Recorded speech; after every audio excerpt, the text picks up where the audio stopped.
All right, my friends, so we just got back taking for a walk, and I sitting here with my little lap dog here, and I just figured I'd share with you. The jobs report yesterday were through the roof. In fact, the upward revisions, as per Brian Westbury at First Trust Advisors, for August to September were insane. 95,000 more were created than initially reported. Exactly what Brian Westbury said. And there's no way that one can say we're definitely not in a recession now. We're not. I don't know what else. If you're sitting there waiting for a recession to come, because whatever you're thinking about doing, investing, I don't know what you'd be waiting for, frankly. I just don't know, because we're not in one now. Jobs report through the roof. Consumer spending higher. Wages are growing faster than inflation. Yeah, there's ISM is still below 50. The was Institute for Supply Management, and that if it's like 49.6, if it's below 50, that's in a contraction, not an expansion. It's just, I mean, there's some stuff to be concerned about. I don't have any issue with that at all.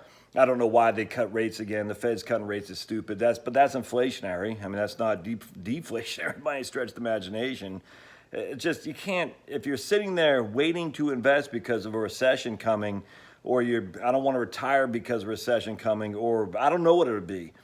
Look, man, I don't know what to tell you. I just don't see that. I don't think there's any legitimate reason to hang tight while you're waiting for this to happen. I just don't, because like I say all the time, a recession is always coming, is always imminent, without question. You're living in an up and down economy. It's capitalism. And again, I don't even think, we're not a capitalist, it's a corporatist.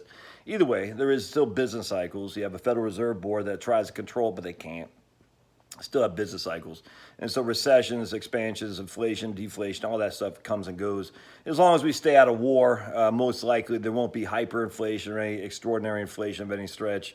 As long as we stay out of silly economic, Nixonian economics, wage and price controls, that's just stupid.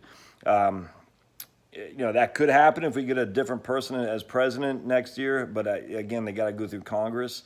And even when Obama had, he had a super majority, if I'm not mistaken, in the Senate, a veto-proof majority, and then huge majorities in the House. All they got done was ACA, and that was it.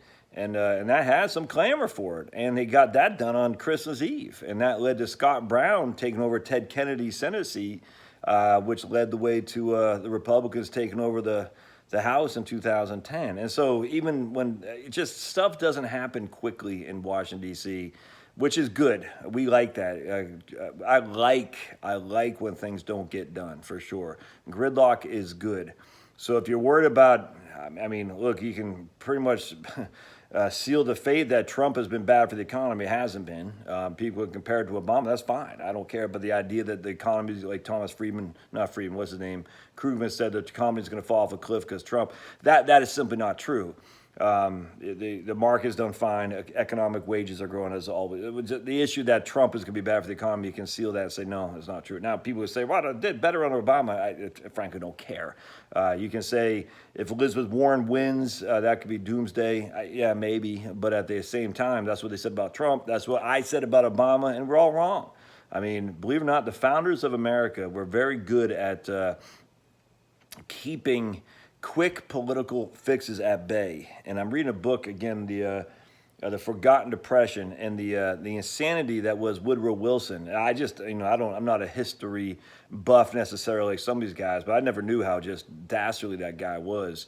That was crazy. That was crazy talk, and we're nowhere near that today. And hard to imagine even Elizabeth Warren or Bernie Sanders campaign taking office, and all of a sudden we're going to war. Hard to see that happen. I think the days of using war to expand government are behind us, I hope. I mean, Obama didn't do it.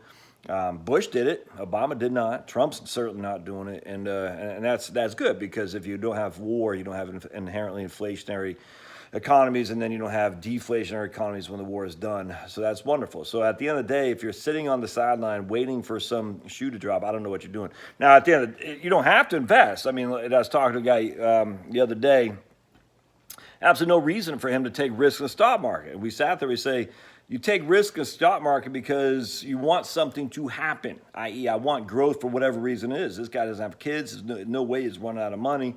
I said, well, I got no qualm with you investing, but what in the stock market? But why? What are we trying to solve here? If you don't have if there's no riddle to solve, why mess with it? So if you don't need to, don't do it. I got no problem with that.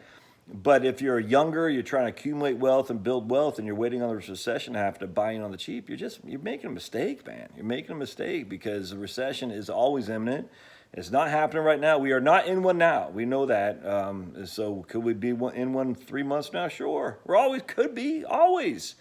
But why would that have any effect on your overall investing? I don't know, though. Anyway, something to think about. Jobs look good. Wages look good. A couple things that look slow on the back end. September was slow.